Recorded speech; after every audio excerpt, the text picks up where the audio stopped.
প্রতি বছরে 1 মাস রোজা রাখার রীতি রয়েছে ইসলামে। সারাদিন সাওম পালনের শেষে সূর্যাস্তের পর রোজা ভাঙেন রোজাদাররা। খেজুর ছাড়া ইফতার যেন অসম্পূর্ণ। ইফতারে খেজুর লাগবেই এমনটা চলে আসছে যুগ যুগ ধরে। ছোটরা পেঁয়াজ ও বেগুনি হাতে নিলে বড়রা বলে ওঠেন, আগে খেজুর ও শরবত দিয়ে ইফতার শুরু করো। মূলত মহানবী হযরত মুহাম্মদ সাল্লাল্লাহু আলাইহি সাল্লামের সুন্নত অনুসরণেই এই রীতি পালন করা হয়। তবে এছাড়াও খেজুর দিয়ে রোজা ভাঙনের পিছনে রয়েছে বৈজ্ঞানিক ভিত্তি।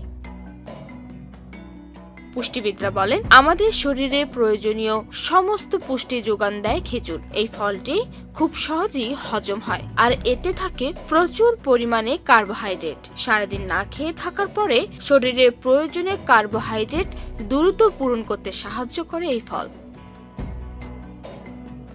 এছাড়াও খেজুরে রয়েছে প্রচুর পরিমাণে ফাইবার, পটাশিয়াম, ক্যালসিয়াম, তামা, সেলেনিয়াম এবং ম্যাগনেসিয়াম।